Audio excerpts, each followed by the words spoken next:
Bonjour à tous, c'est Killer qui vous parle donc pour une nouvelle vidéo construction. Aujourd'hui consacrée à un ensemble de jeux Lego Ninjago, sorti donc en 2011. C'est la référence 2508, le Blacksmith Shop, ou en français l'atelier de Kai, 189 pièces, et pour le prix c'est du 19,90 à l'époque. Donc justement, modèle acheté d'occasion bien évidemment. Donc dans le petit sachet, toutes les petites pièces qu'il nous faut. Dont tout de même quelques grosses plaques. Alors on va éviter que les petites pièces tombent dans tous les sens, on va mettre ça sur le côté pour l'instant, et je pense qu'on va pouvoir commencer tranquillement en descendant d'un niveau, avec tout d'abord les figurines au nombre de 2.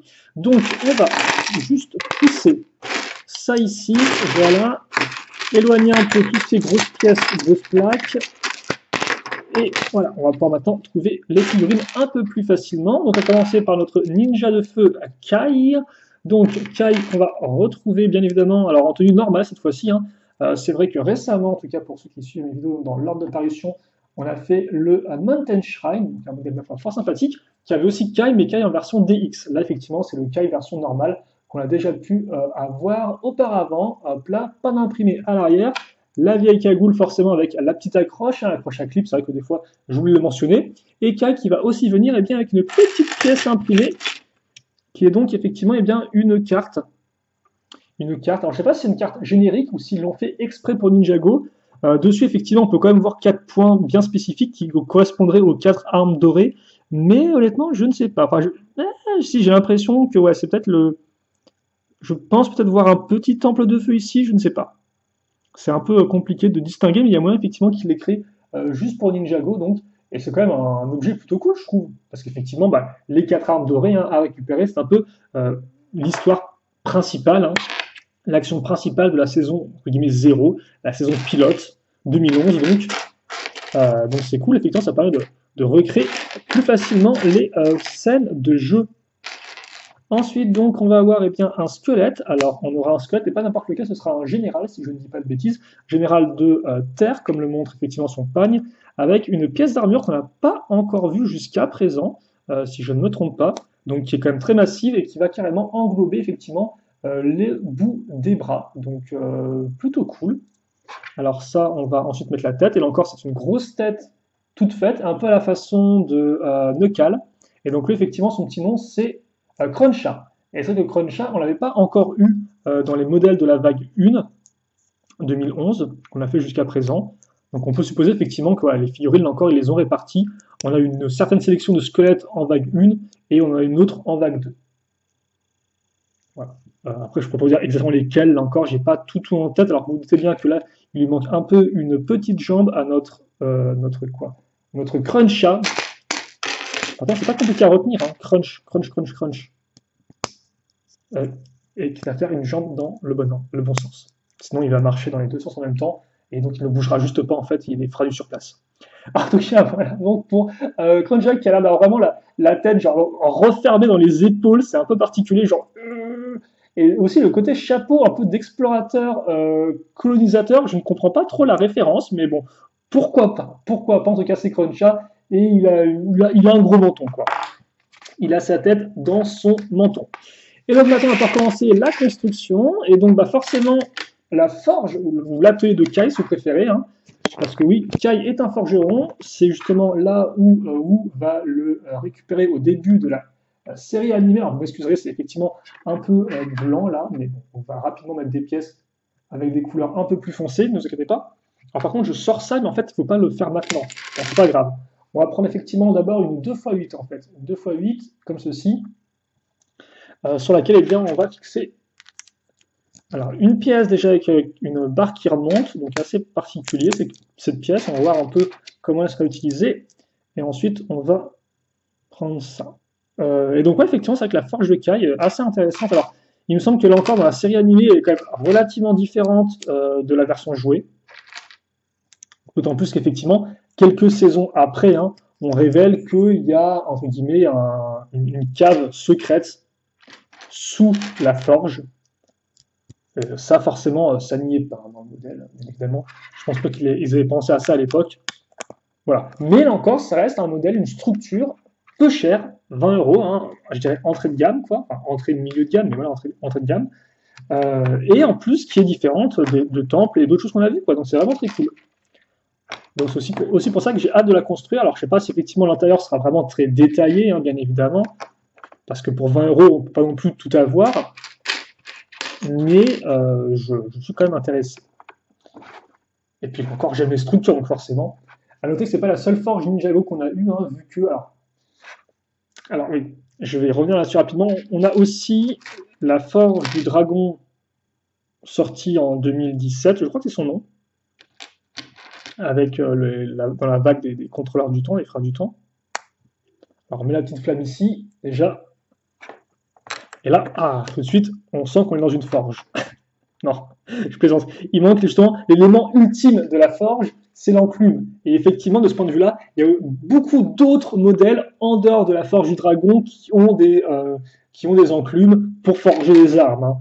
Vous avez dans la tanière du dragon, par exemple, le Dragon Spit, sorti en 2018, vague 2. Et vous avez dans d'autres sets aussi. J'ai pas forcément en tête là tout de suite. Je me demande si ça n'a pas aussi une forge dans le temple du Erjitsu, tiens.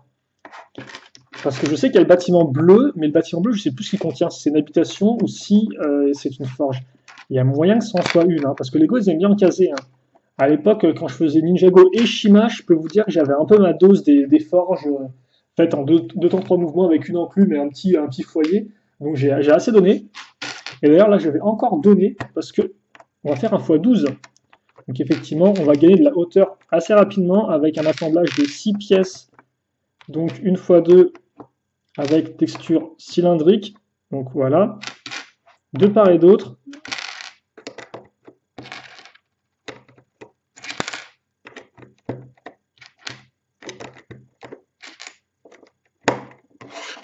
Comme ceci. Ok, donc ça c'est 6.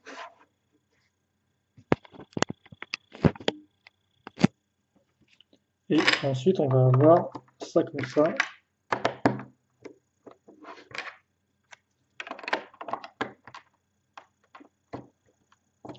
Comme ceci. Voilà. Alors, tout de suite, effectivement, on a gagné de la hauteur en 2 secondes et demie, en fait, hein. En même pas 2 étapes, on a fait 2 gros murs en mode bim bam boum, c'est bouclé, merci, au revoir, quoi. Et donc maintenant, on va faire une autre sous-construction qui va être assez rigolote. Je crois que c'est le mécanisme un peu principal du modèle. Parce que vous allez voir, effectivement, on est dans une forge, et dans une forge, il y a des armes. Et quoi de mieux que de cacher les armes? Ça vous tente? Ça vous tente ce que je vous raconte? Vous comprenez ce que je vous dis? Donc justement, on va faire cette espèce de petite structure. Alors, hop. Alors, quelques éléments techniques. Voilà. Et après, on va avoir donc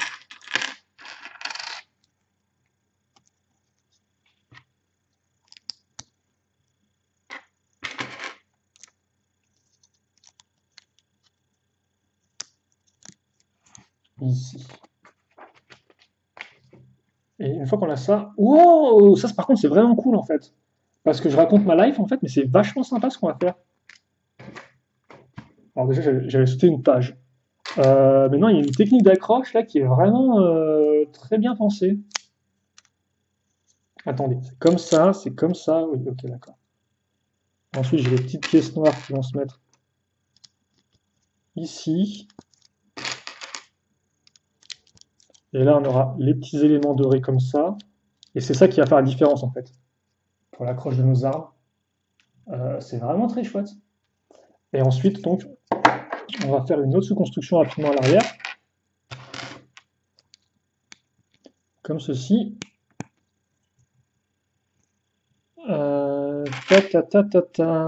Qu'est-ce qui se passe? Je ne sais pas.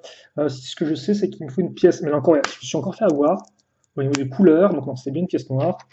Puis une pièce grise foncée. Donc, ce petit assemblage qu'on va faire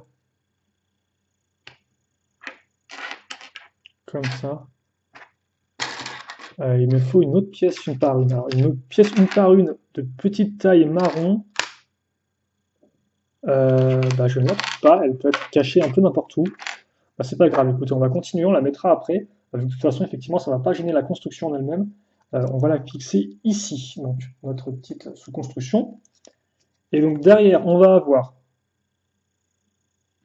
le marteau. Bah voilà, forcément, il nous faut un marteau pour forger. Et il nous faut aussi, bien sûr, une cuisse de poulet. Alors, comment ça fonctionne en fait? Parce que quelque chose me dit que dans une forge, il doit quand même faire vachement chaud. Donc, est-ce que ça veut dire qu'effectivement, la cuisse de poulet cuit très lentement avec les chaleurs émises par la forge? Je ne sais pas. En tout cas, donc ensuite, on va retourner ça.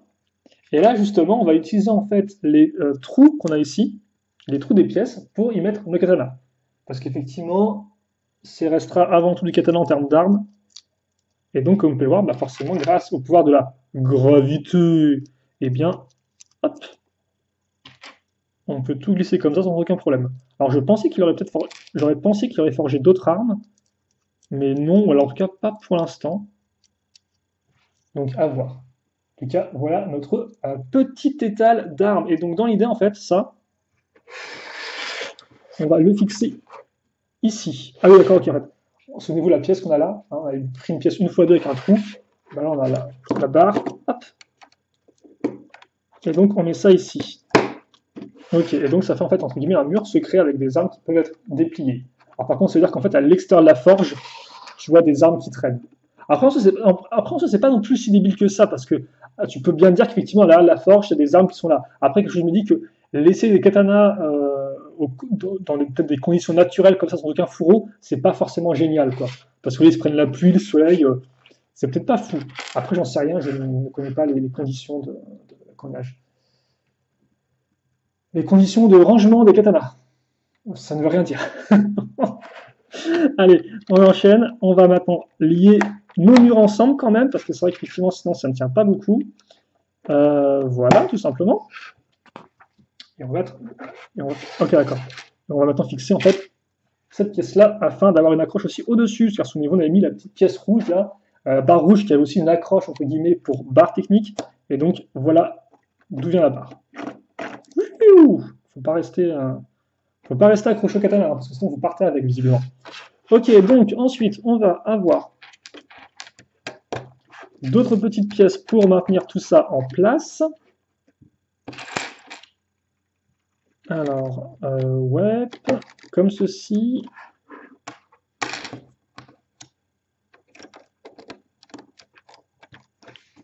Ouais, j'ai trouvé une petite pièce marron qui me manquait.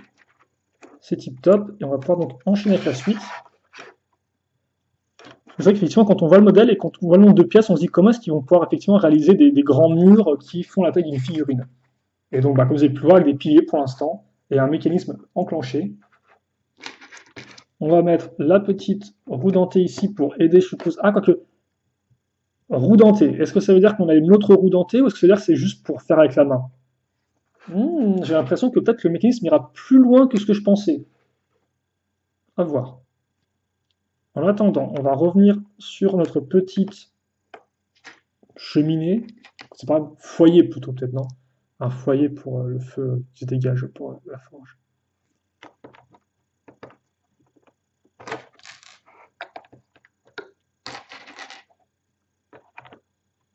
Voilà. Et ensuite, donc, on va mettre ça comme ceci. Et la petite barre qui monte. D'accord? Ah oui, d'accord, oui, bah, effectivement, là, tout de suite, c'est quand même beaucoup plus impressionnant. On va utiliser ensuite ces pièces-là. Voilà. Et effectivement, c'est quand même relativement propre, avec peu de pièces, mais on comprend ce que c'est immédiatement. Et en fait, là, il y a carrément un arbre qui pousse, visiblement, il y a un arbre qui pousse dans la forge, en fait. Ok. On va pas oublier de mettre le petit pilier. D'accord. Et ensuite, on va avoir ça comme ceci. La petite 1x1 qui va se mettre au-dessus du pilier, ok, avec la petite accroche, comme vous pouvez le voir, taille barre. Et ensuite, la pièce, bon, okay, d'accord, on y va vraiment à coup de 2 pièces par étape. Ah non, mais... Et honnêtement, 2 pièces par étape, c'était un peu trop rapide encore. Je trouve qu'il y avait un peu trop de choses. Donc là, on passe carrément à 1 pièce par étape. avec cette petite pièce pentue, une par deux, qu'on va fixer ici. Ok, d'accord, très bien. Ah bah oui, autre élément forcément caractéristique d'une forge, c'est le petit bassin d'eau pour faire refroidir, entre guillemets, les armes. Donc, on va faire ça avec une petite pièce de coupole. On va mettre cette pièce-là en bleu ici, donc, ce qui fait qu'on a une sorte d'accroche un peu inversée. Mais ça fonctionne, et ça, forcément, comme on a ici un petit oignon troué, ça veut dire qu'on peut, ou percer si vous préférez, ça veut dire effectivement qu'on peut mettre ça comme ceci. Cool. Donc, on a la petite eau à côté du petit arbre. C'est poétique. Attendez, là, il faut mettre plus d'une pièce par étape. Je ne comprends plus ce qui se passe. Hop, on met ça comme ça, et on va fixer ça ici. Et après, donc, on va avoir la pièce qu'on attend tous, bien évidemment. Je vous laisse deviner ce que c'est. Mais petit indice, on a déjà parlé dans la vidéo auparavant. Et là encore, je serais curieux de voir tous les designs qu'il existe de cet objet à travers tous les modèles Lego existants, à savoir forcément l'enclume. Voilà, et donc voici celle qu'on aura dans ce modèle-là en tout cas. Et ça, on le met à 4. Donc 1, 2, 3, 4. D'accord, et donc ensuite, ce qu'on va faire, c'est qu'on va simplement prendre, enfin simplement, on va prendre ces pièces-là, hop, et on va les fixer ici. Et donc on va ainsi faire le lien entre eux. Bon, au final, là on a vraiment en fait, ouais, on a un vrai mur, c'est vrai, mais le reste, c'est pas vraiment un mur, quoi. C'est vraiment, c'est ouvert, c'est vraiment ouvert, quoi.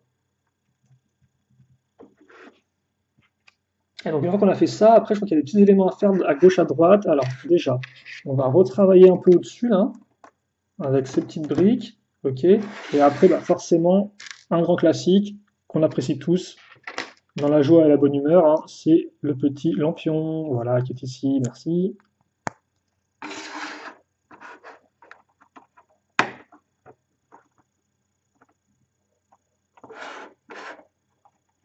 Et donc ça, on le fixe ici.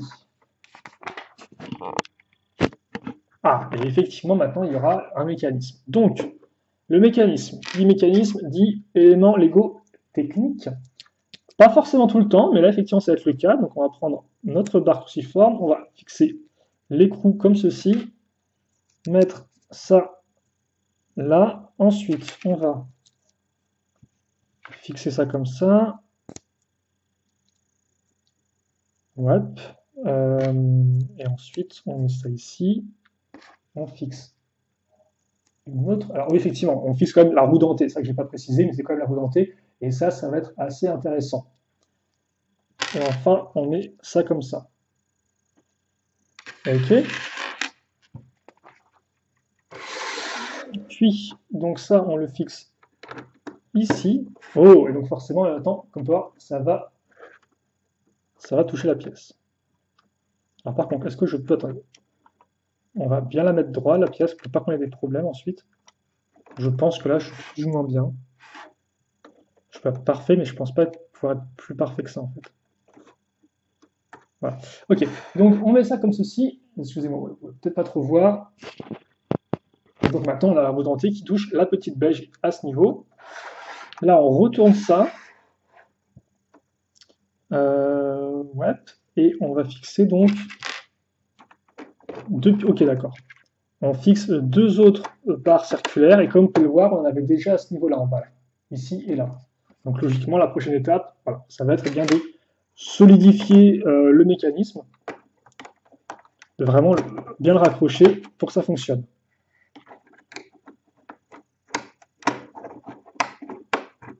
Voilà. Ensuite, ça, on va donc le baisser, afin donc de dévoiler la pièce. Alors par contre, je ne sais pas si je suis supposé avoir le truc qui se dévoile entièrement ou juste sur le côté, comme ça. Je dois vous avouer que je ne sais pas du tout. Le mode d'emploi n'a pas l'air d'être vraiment de l'indiquer plus que ça. Donc, ouais, on va laisser ça comme ça pour l'instant. Je pense avoir fait la bonne chose, mais après, ouais, ça se trouve, on verra bien. Et enfin, maintenant, on va passer à la dernière sous-construction, et pas des moindres, parce qu'en effet, elle va permettre de finir notre petit atelier donc, de caille. D'ailleurs, c'est dommage qu'on n'ait pas Nia avec lui. Enfin, je sais qu'ils voulaient garder Nia peut-être pour les gros modèles, mais ouais. Parce que normalement, elle y travaille dans la forge aussi, Nia, non? Je sais pas ce qu'elle fait au début de la saison, en fait. Parce que Kai, très clairement, oui, c'est un forgeron, mais je sais pas si Nia c'en est une aussi, ou si elle fait autre chose de sa life, en fait. Je vous avoue, j'ai zappé ce détail-là. Chose assez intéressante, on va prendre donc, ces pièces de barrière, qu'on voit au final peut-être pas si souvent que ça, hein, c'était des pièces qui datent elles aussi, hein, datent années 80-90, quoi. Et là, on va s'en servir effectivement pour faire. Ah, par contre, on est dans l'autre sens, c'est ça? Oui, d'accord, ok. On est dans l'autre sens. On va s'en servir pour faire en fait le toit et les parties en bois comme une sorte de planche en fait, hein, avec des petits détails de texture fait avec les pièces là lisses. Plutôt bienvenu. Donc ensuite, on va mettre ces pièces là. Voilà. Et on n'a pas fini en fait. On va mettre plein de pièces ici. Donc la pièce d'accroche pour barre circulaire. Ensuite, la petite accroche à clip. Il me faut une fois une qui va se mettre ici.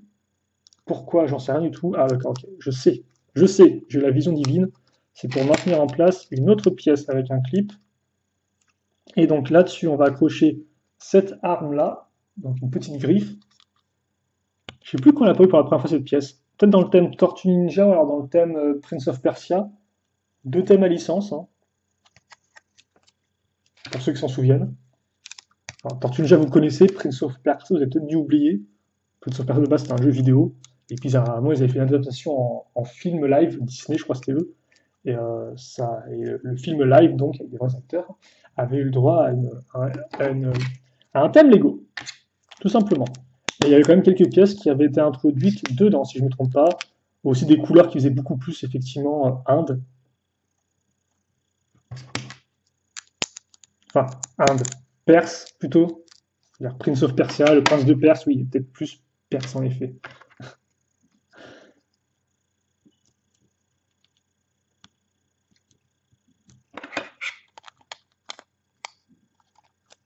Donc, on fait pareil de l'autre côté, hein. Hop, même technique. On va passer derrière maintenant, sauf que là, forcément, on va avoir, entre guillemets, les accroches opposées à ce qu'on vient de mettre juste auparavant. Donc, effectivement, on va passer d'accroches mâles à des accroches femelles, pour qu'on puisse les clipser ensemble. On va fixer ça ici.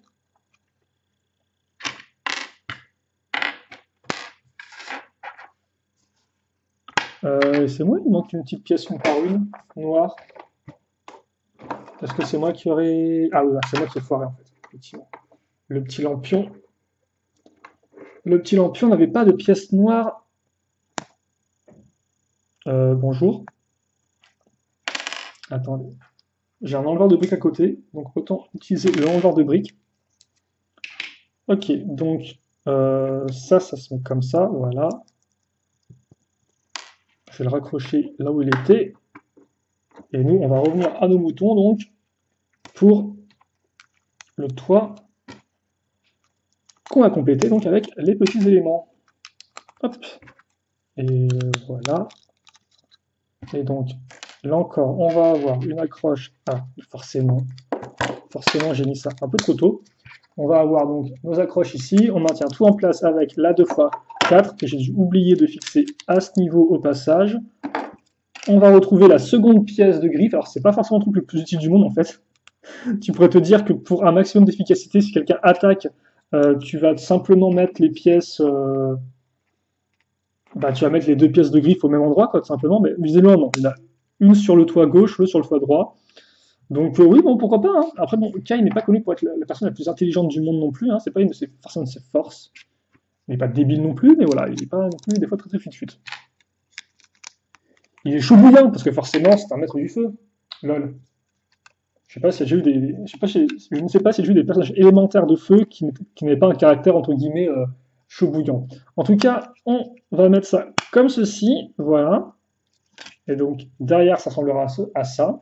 J'aurais pensé qu'on aurait mis cette grande pièce là, mais forcément, elle va dépasser du toit. Donc visiblement non, pas pour l'instant. Donc elle va rester en attente pour le moment. On prend nos pièces comme ceci, on les... Ok, d'accord. Ensuite, on va mettre ça là et on va Voilà, mettre le toit dans une position bien particulière à l'aide de ces pièces-là.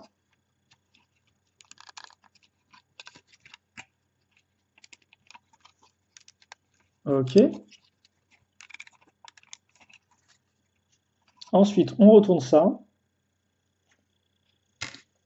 Alors j'aurais dû mettre avant effectivement la petite pièce comme ça, avec la sorte de tenon qui ressort, mais surtout qui va nous être utile pour bien justement fixer l'arme comme ceci.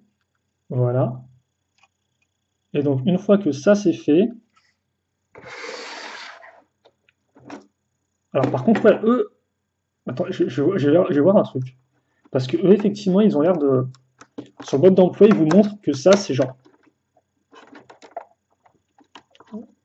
C'est genre comme ça, quoi, en fait. Genre vraiment tout droit. Donc on va essayer de.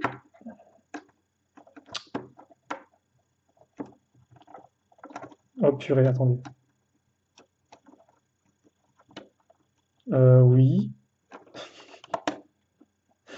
Non mais, est-ce que je peux juste voilà, le mettre d'un cran en arrière, comme ceci? Voilà. Voilà, merci. Donc, on a ça. J'ai pas rien si le mode d'emploi me dit blanc et après qu'il me dit noir, moi. Et donc maintenant, on va fixer ça sur les petites pièces qui sont ici, justement. Alors après, je sais pas comment ça va rendre quand on va le faire pivoter, mais bon. Et donc, une fois qu'on a fait ça, c'est pas encore fini, hein. C'est vrai que là, je traîne un peu là, mais c'est pas encore fini. Donc, sur le côté, on va avoir un assemblage en mode comme ça, voilà. Ensuite, on me demande de mettre ça ici. Ah voilà, effectivement, là à l'intérieur, je suis un peu plus propre. Alors c'est pas droit, mais ça fonctionne un peu mieux. Bon, ça je m'en occuperai effectivement plus tard. Et donc, dans l'idée, on va prendre nos pièces de buisson qui nous restent, les mettre au niveau des branches.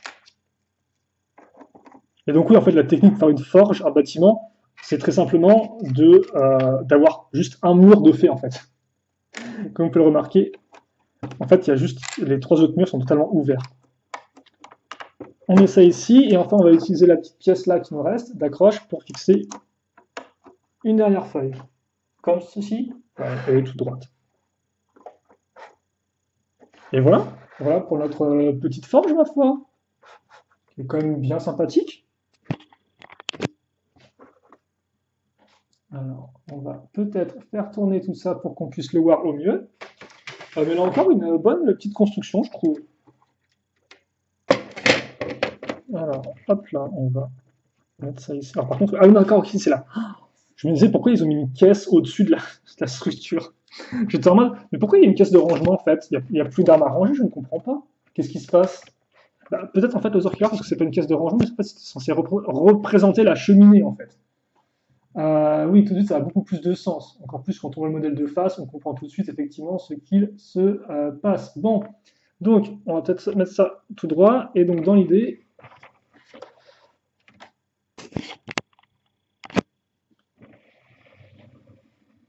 alors, on fixe ça comme ça. Donc oui, il a forcément les katanas à l'arrière qui ressortent. Et donc voilà, pour la petite forge, mais mine de rien, je trouve ça quand même vachement. C'est très efficace, quoi. Il y a tout en fait. Vous avez le foyer, vous avez l'enclume, vous avez même la petite partie avec les os. Vous n'avez pas effectivement les sortes de tenailles pour tenir les armes, quoi. Vous avez effectivement plein d'armes qui sont planquées. Et donc après, voilà, on peut faire ça comme ceci, et bam, on passe du mode petite forge tranquille avec la petite cuisse de poulet à mode ultra guerrier avec des armes partout. Autant vous dire, Kai, il faut pas trop l'embêter en fait. Et le problème, c'est que Garmadon, il l'a sacrément embêté parce qu'il a enlevé sa sœur. Et ça Garmadon, c'était pas le meilleur des plans. Mais si effectivement, là, je vois un peu rapidement la carte des armes dorées sur mode d'emploi. Et ça ressemble un peu à ce qu'on a ici. Bon, faut le dire vite quand même. Hein. Donc voilà en tout cas pour ce modèle. Hein. Par contre, le mécanisme est vraiment cool, je trouve. Mais ouais, non, il y a vraiment tout, hein, le petit arbre, le petit lampion, le toit avec les techniques intéressantes. C'est vraiment un bon petit modèle, je trouve. Pour 20 euros, en plus, vous avez une figurine de général avec. C'est vraiment sympatoche. Là encore, bon, j'en reparlerai plus en détail dans la review en elle-même, mais je pense que vous avez pu voir par vous-même, effectivement, c'est un petit modèle, ma foi, qui est relativement complet. Donc vous, bah, n'hésitez pas à me dire un peu ce que vous en avez pensé de ce modèle-là, si vous avez apprécié, si vous l'aviez à l'époque, si il vous donne envie ou pas du tout. Voilà, n'hésitez pas à me dire. En tout cas, effectivement, forcément, c'est un peu l'ancêtre de la Forge du Dragon, en moins détaillé, hein, mais qui est pas pour le, qui est pas pour le- oula, qui n'est pas pour le moins intéressante. Je vais y arriver. Il a eu un peu de mal à sortir celui-ci, mais voilà, il est quand même sorti.